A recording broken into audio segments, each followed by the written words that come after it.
আর একদিন পরেই রমজান। আর রমজানের আগে বেশ ভালোই লাগে, একটা ফেস্টিভ ভাইব চলে আসে। আমার মনে হয় আমি একমাত্র বাকি আছি যে এখনো রোজার জন্য বাড়তি কোনো প্রিপারেশনই নিতে পারি নাই।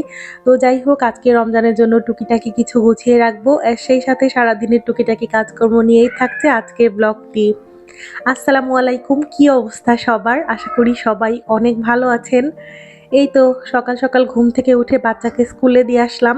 আমাদের গ্রুপের অনেকেই আজকে আসেনি, আমরা মাত্র ২ জনই ছিলাম। তো ভাবলাম যে একটু হাঁটাহাঁটি করে আসি।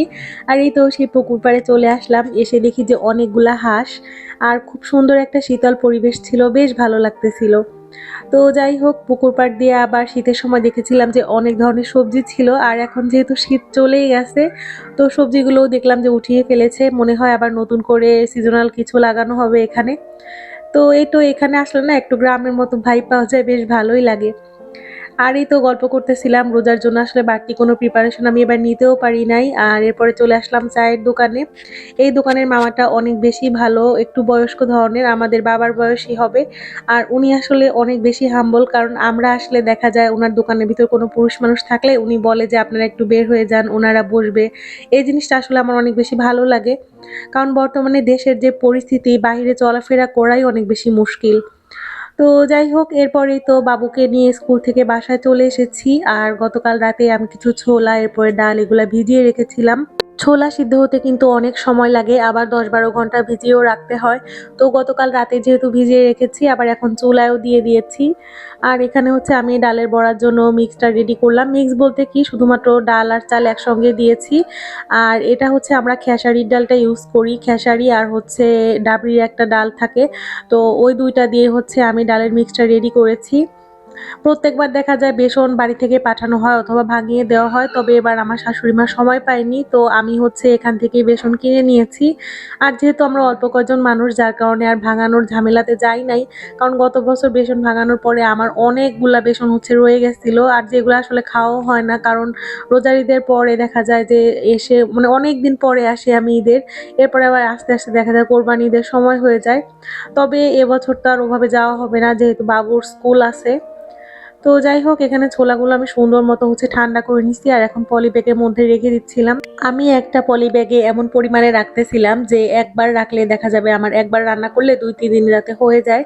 আর এখানে বাচ্চারা তো একটা দুইটা জিনিস নিয়ে টানাটানি করতেই আছে। এমন একটা অবস্থা, একজন যেটা নিবে আর একজন সেটা নেওয়ার জন্য অস্থির হয়ে যাবে।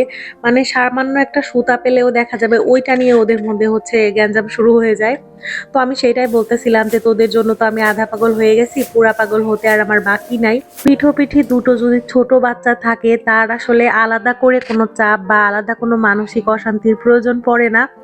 মানে বাড়তি কাজ লেগেই থাকে এমনিতেই ঘরের মধ্যে। আর তারপরে সারাদিন সংসারের একা হাতে যদি নিজের গৃহিণী হই, সেই ক্ষেত্রে দেখা যায় যে অনেক বেশি আসলে খারাপ লাগে।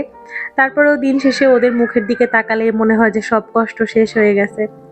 তো যাই হোক, ওইদিন আমি দুপুরবেলায় রান্নাও করি নাই। মানে সকালে যা ছিল সেটা দিয়ে দুপুরবেলা চালিয়ে নিয়েছিলাম।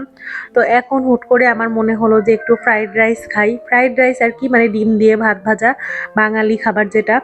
এর মধ্যে আবার করছি কি, আগের দিনের হচ্ছে একটু করলা ভাজি ছিল, সেইটা আমি দিয়ে দিছি।